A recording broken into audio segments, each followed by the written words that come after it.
Ako si Maria at ito ang aking kwento.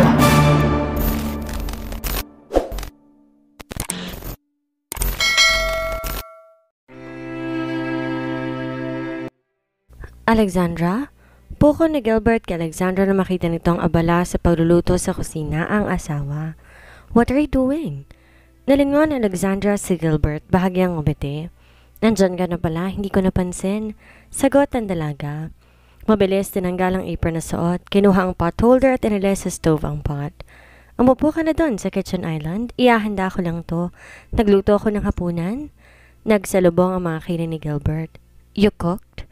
You're not supposed to be cooking or do anything just yet. You're still recovering. Bakit di ba dumating ang mga katulong sa mansyon? Tanong ng binata, dahan-dahang umupo sa stool sa may kitchen island. Halos 2 araw pa lang wala na makauwi sa Alexandra sa ospital at mula noon nagpapatawag si Gilbert na mga katulong sa mansyon upang ipagluto ang asawa. Umaalis ng mga to sa hapon, handa na rin ang kanilang hapunan. He wondered what happened at si Alexandra nagluto ng kanilang hapunan ngayon.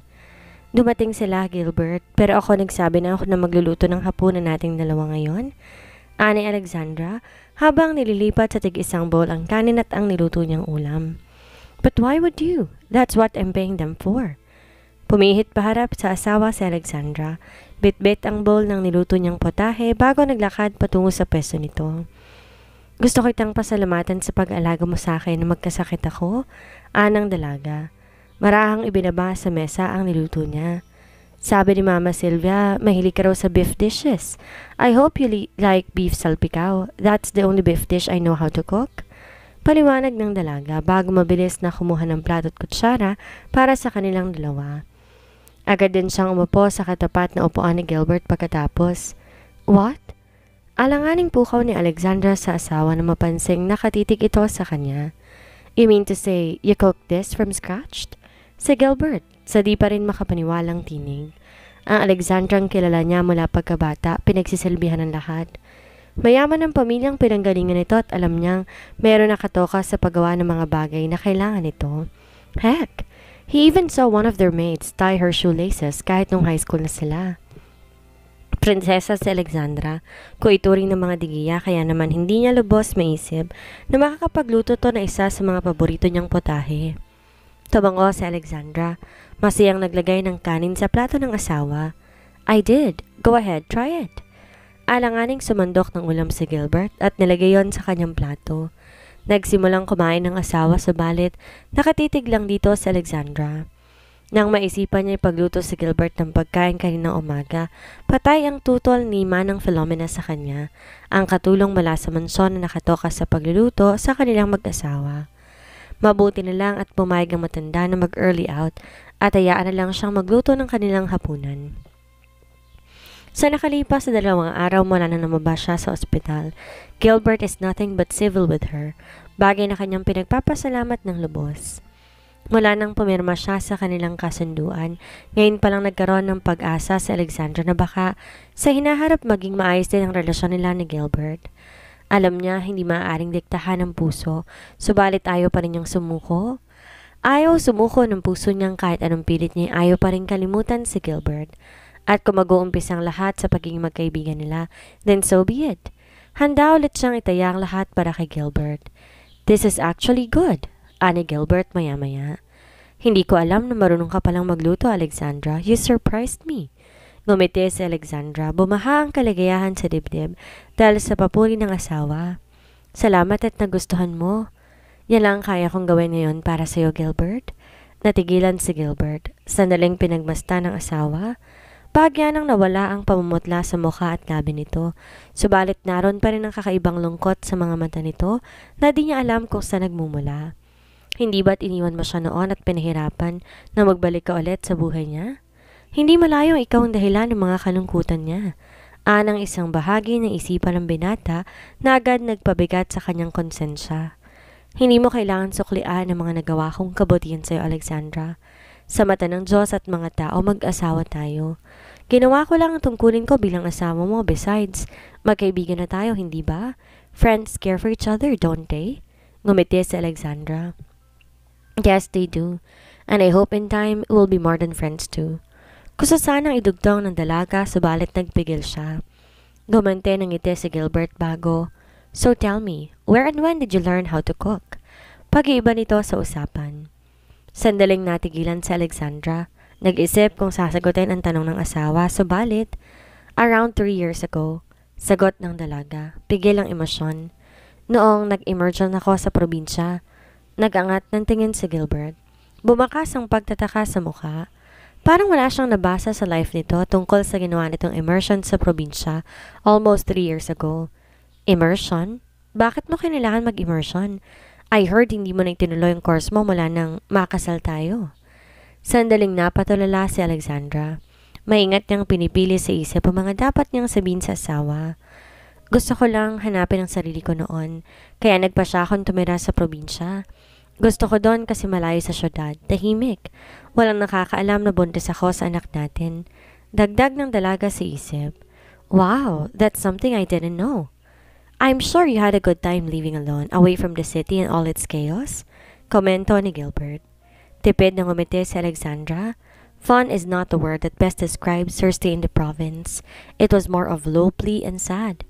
She lived alone, trying to earn a living for herself while she was pregnant with their son, until she lost her child in the process at 20 weeks. Ang pagdampi ng kamay ni Gilbert sa kanyang pisngi ang nagpabalik sa wisyo ni Alexandra sa kasalukuyan. "You're crying," ani Gilbert, pabulong. "May masakit sa'yo?" Napakarap si Alexandra, mabilis na nagpunas ng luha. Hindi niya naramdaman na tumulo na pala ang luha niya. Mabilis na naging kilos ang dalaga. "Sorry Gilbert, medyo sumakit lang mata ko kanina sa usok. Okay lang bang mauna na ako sa itaas?" Nagtataka man mabilis tumango si Gilbert. Di na nag-aksaya pa si Alexandra ng oras at tuluyang naglakad papalayo. Dahil hindi makatulog si Alexandra, napagpasya niyang magtungo sa mini library para kumuha ng libro. Baka sakaling antukin siya sa pagbabasa. Abala siya sa pagkuha ng babasahin nang umingit pabukas ang pinto ng library. "Alexandra?" Kunot noong tawag ni Gilbert. He was only wearing his lounge pants, nothing else.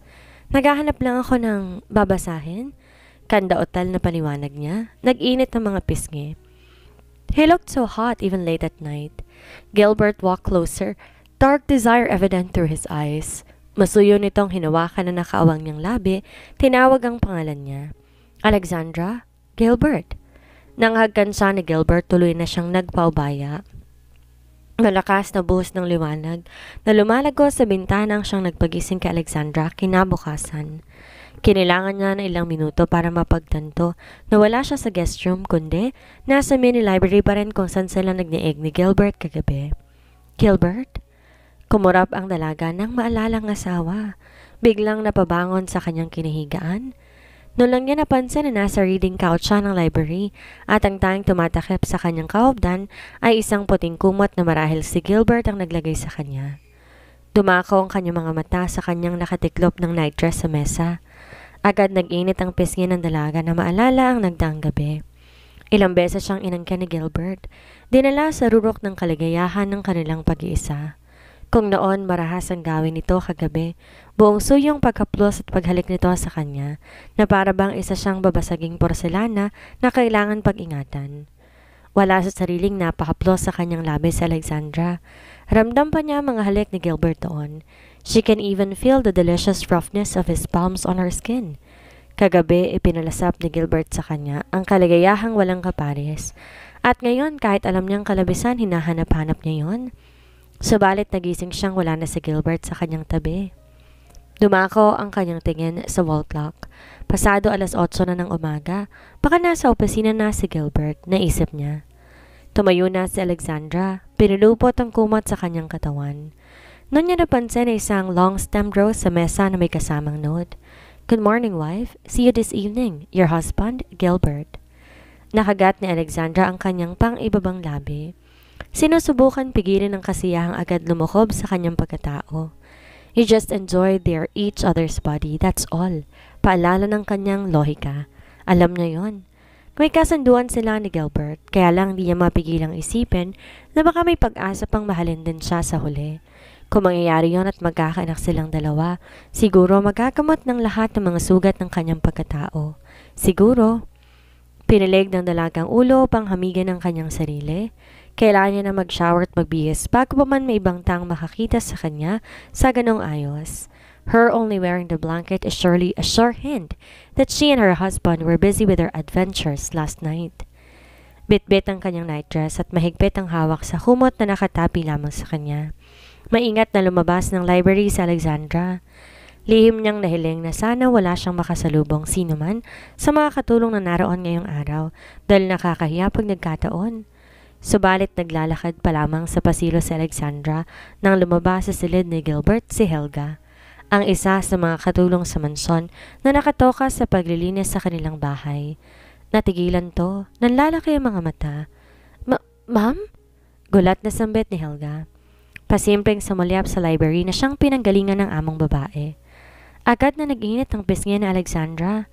Di na mahirap hulaan kung ba't ganun ang ayos niya, and a blanket wrapped around her was clear giveaway that she just spent the whole night at nakipagtalik. Good morning? Umpisa ni Alexandra bago nagmamadaling humakbang patungo sa silid na kanyang tinutuluyan. Nang marating ang sariling silid, saka lang siya napatampal ng noo sa kahihiyang inabot. Maya-maya pa'y lihim na siyang natawa. Wala siyang dapat ikahiya. Komplikado man ang kanilang relasyon, mag-asawa pa rin sila ni Gilbert. At ang pakikipagtalik is just but a natural thing between husband and wife. Just like the two of us. Naisip ng dalaga na lalo niyang kinangiti. Muli, niyoko ni Alexandra ang sulat na iniwan ni Gilbert sa kanya. It was a good morning indeed. Gilbert, nakikinig ka ba? Pukaw ni Attorney Salve kay Gilbert. Panauhin ng binatang abogado dahil pinatawag niya ito upang pag-usapan ang will na iniwan ng abuelo na bigla na lang naluntad sa mga board of directors ng BRC.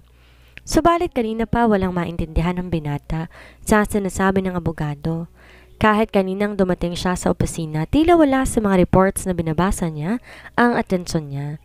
Ang atensyon niya nasa oras na sa tingin niya ay tila biglang napakabagal ng pag-usad. Wala sa BRC ang isip niya, at kahit anong pilit niya hindi mawala-wala sa isip niya si Alexandra.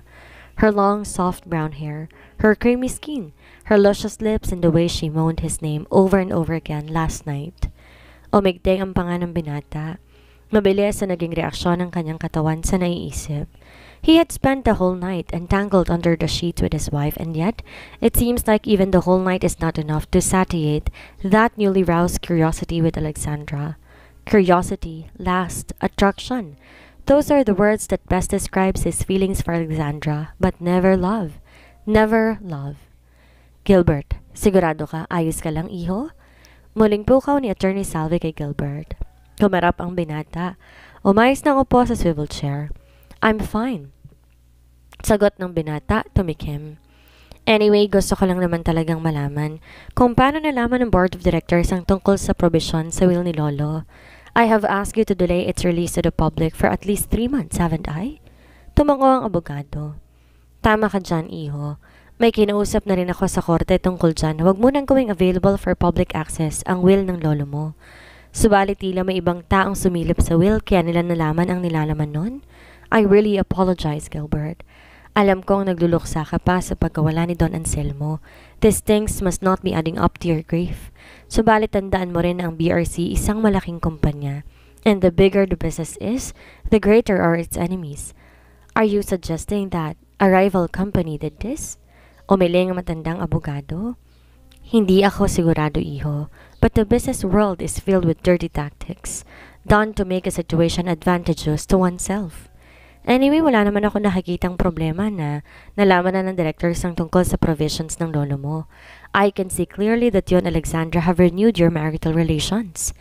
Nabalitaan kong sa isang bahay na kayo tumutuloy ngayon. Nasisiguro akong sa malayo't madali, mabibigyan din kayo ng supling na siyang magiging susi para makuha mo ng iyong mana ng buo. Tipid ng umiti si Gilbert, sandaling nag-isip. The old lawyer has a point. He is already working his best to fulfill the provisions his grandfather asked him to do in his will. Maayos na rin kahit papano ang relasyon niya kay Alexandra. Everything is under control. What could go wrong? Nagbuga na marahang hininga ang binata. Tama, wala siyang dapat ikabahala. Nothing will go wrong because he'll make sure everything will go exactly as planned. He will make sure of that. Nang magpaalam ang abogado, tinawag ni Gilbert si Victor. I needed to buy something for Alexandra. Have it delivered in our house right away. Ma'am, may delivery po kayo? Balita ni Manang Philomena kay Alexandra na nooy nasa lanay at nagmemerienda. Agad tumayo si Alexandra mula sa upuan at naglakad sa front door. Noon niya nakita si Manong Ben na pinapasok ang ilang malalaking karton mula sa portiko. Manong, ano pong mga yan? Takang tanong ng dalaga. Mabilis yumuko at tinignan ang mga karton. Galing po kay Sir Gilbert, ma'am, sabi ni Sir Victor. Anang guard bago muling lumabas upang buhatin ang huling box na naiwan doon. Curious, agad na binuksan ni Alexandra ang pinakamalaking box upang mapasinghap lamang na makitang easel at iba't ibang sizes ng canvas ang naroon. Meron ding brush set, mamahalin. Nakaipit to ng isang note. Alexandra, if you do not want me to know which of the paintings I bought is yours, then just paint me another masterpiece. One that would always remind me of you. Your husband, Gilbert. Napasinghap si Alexandra matapos basahin ang note. Wala sa sarili niyang pinagmasdan ng mga karton na nasa kanyang harapan. Honestly, hindi niya alam kung anong dapat maramdaman. Natutuwa siya na hindi siya paaaminin ni Gilbert tungkol sa obra niya na dinisplay ni Prof. Romulo sa exhibit because there's nothing to admit. Hindi nito nabili ang kanyang obra but at the same time, nalulungkot din siya dahil alam niya sa sarili na hindi pa niya alam kung paano siyang mag-uumpisang muli sa pagpipinta. Sinubukan niya sa nakalipas na mga araw na nagpapagaling siya, subalit hindi niya makuha ang tamang motivation para makagawa siya ulit ng isang obra. Muli niyang niyoko ang note. Gilbert is expecting her to make a masterpiece for him. Sa tanang buhay niya ni sa hinagap, di niya akalaing darating ang araw na hihilingin ni Gilbert yon sa kanya. She had always wanted to paint for him, give him something that is close to her heart, a piece of her heart even. Ngayon pa ba siya tatanggi gayong si Gilbert na mismong humiling nun sa kanya? Sandaling nag-isip ang dalaga, nag-alinlangan. Subalit matapos sa ilang sandali muli siyang bumalik kay Mang Ben. Mang Ben, pwede po bang pakibuhat ulit ang mga boxes sa study room? Doon ko pa gagawin ng bagong painting ko. Anang dalaga, abot langit ang ngiti. Maagang umuwi si Gilbert kinahapunan. Given the amount of neglected work he has in the office, kailangan niya mag-overtime. Subalit mas pinili niyang umuwi dahil wala ring silbi. Wala sa opisina ang isip na kay Alexandra maghapon. Kung di nga lamang siya pinilit ni Victor na makapag-meeting sa isa sa mga potential investors ng BRC, baka ni isa wala siyang natapos. He was Victor's nightmare the whole day. Heck, he seemed like a hormonal teenager, and so he just decided to go home. Because of work, he's ready now to see his wife. Pagpasok niya sa kanilang bahay, wala na mga katulong sa mansyon. Wala ring ilaw sa kusina, bagay na di madalas mangyari dahil lagi nakaabang si Alexandra sa kanya doon. Napakulot noon na ang binata. Umakyat siya ng second floor, tinignan ang guest room, subalit wala ron si Alexandra. Pati ang talagang kwarto nito nakatabi lamang ng sa kanya. Sinilip din niya, subalit ganun din. Walang ni anino ng kanyang asawa. Tinambol na ng kaba ang dibdib ni Gilbert. Nagmamadaling bumaba ng hagdan. Tatawagin na sana ng binata ang guard, subalit may narinig siyang isang tinig mula sa direksyon ng study. Nilingon niya ito at nakitang lumalagos ang ilaw sa loob mula sa nakaawang na pinto. Mabilis siya naglakad sa direksyon niya upang makahinga namang na maluwag na makitang bulto ni Alexandra na naroon. She was busy painting. She was humming a song too, something that amused him. Alexandra? Tawag niya sa asawa, subalit nagpatuloy pa rin lang to sa ginagawa. Napilitan ng lumapit ang binata sa asawa. Muli niya tong tinawag, subalit ganun pa rin. Tila hindi siya nito narinig. Na makalapit siya ng tuluyan dito, noon niya napansin nakapasak ang earpod sa magkabilang tenga nito. Marahang inalis na Gilbert ang isa at biglang pinihit paharap sa kanyang asawa. Otomatikong pagsinghap ni Alexandra na bitawan ng brush na hawak. Gilbert, kailan ka pa? Hindi halos maituloy ng dalaga ang nais sabihin dahil mabilis nilusaw ng presensya ni Gilbert ang kanyang lohika. He was too near, too real. Gilbert smiled seductively. Nakasuot lang sa Alexandra na isang simple sundress. Her long hair was in a loose bun revealing her beautiful shoulders and creamy complexion. Namumula ang pisngi nito, gayon din ang mga labi nitong nakaawang ng bahagya. Still, he married the goddess, naisip ni Gilbert, and he cannot wait to have her again, and again, and again. Hello, wife? Umpisa ni Gilbert. Humigpit ang kapit sa bewang ng asawa nang maramdaman na matinding pangailangan nito. Ngayong hawak niya na ito, gahibla na lang ang layo ng mga labi nito sa kanya. Di niya alam kung paano niya nagawang malayo rito sa buong maghapon. Alexandra's presence was driving him to madness, bagay na di pa niya naranasan sa buong buhay niya. He had his flings, nothing serious. But no one from the women he was involved with in the past could evoke such intense desire like the way he was feeling now for his wife. Gilbert, shouldn't we need dinner first? Naguguluhang sambit ni Alexandra, lalong pinamulahan ng pisngi. Gilbert chuckled before claiming Alexandra's lips into a hungry and fiery kiss.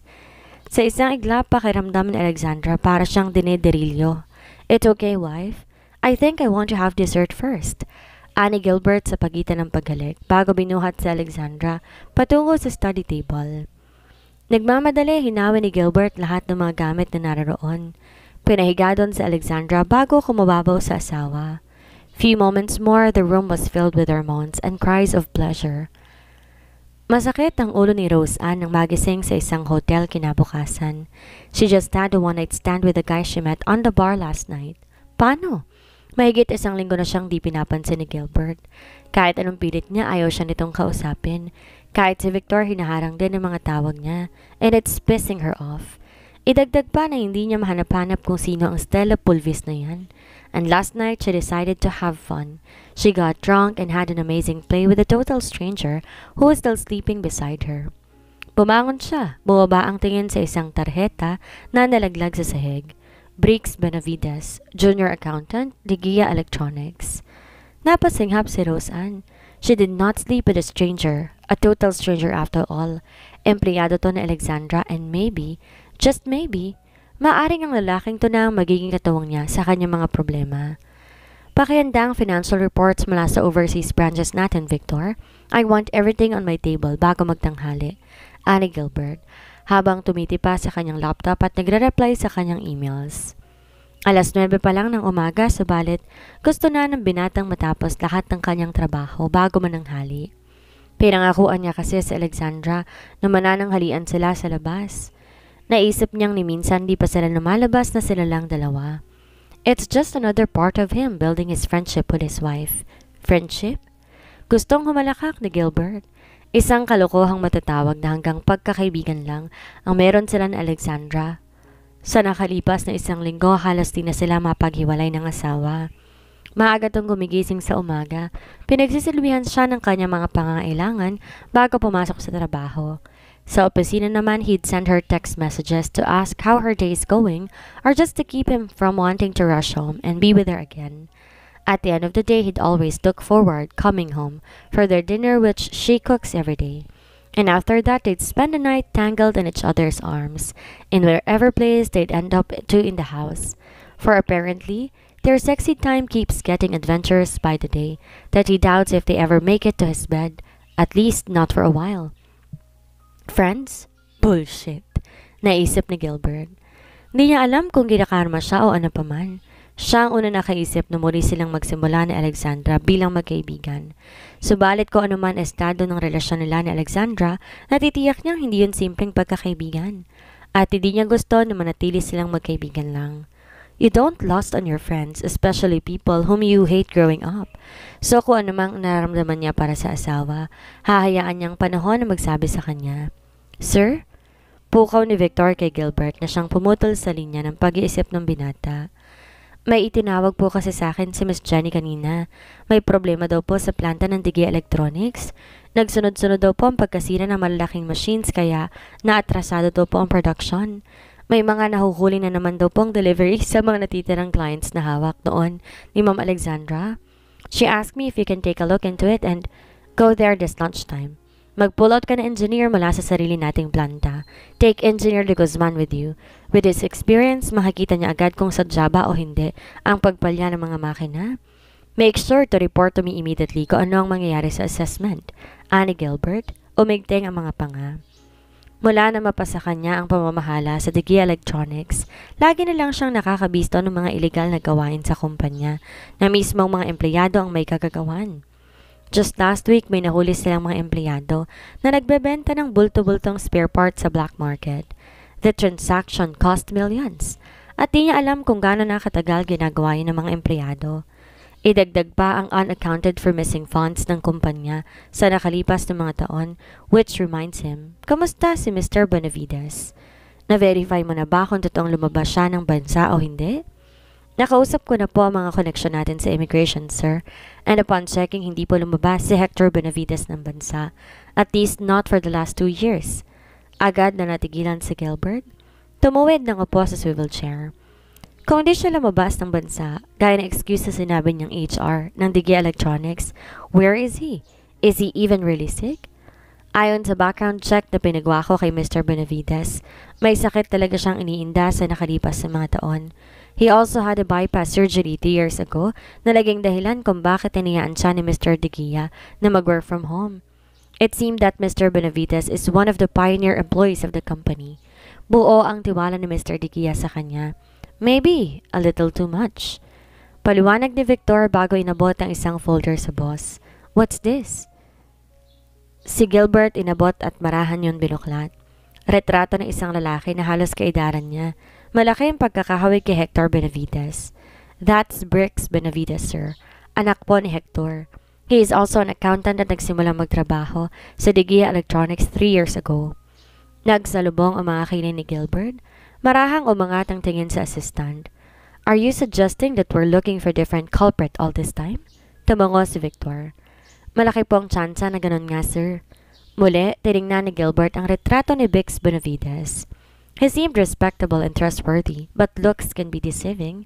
He had a fair share of experiences regarding that truth, and the lessons are always bitterly awful. If Brent Benavides is really the man they're looking for, he must know everything about him. Mabilis sinara ni Gilbert ang folder bago launched a full investigation against Brix Benavides. Tell our man to make his job on the priority list. Also send me an appointment with Hector Benavides as soon as you can locate him. Gusto ko siyang makausap ng personal. Right away, sir. Ani Victor. Also, nakuha ko na rin po ito, sir. Dugtong pa ng assistant. Nilapag ang isang jewelry box sa mesa. Sandaling pinakatitigan ni Gilbert ang jewelry box.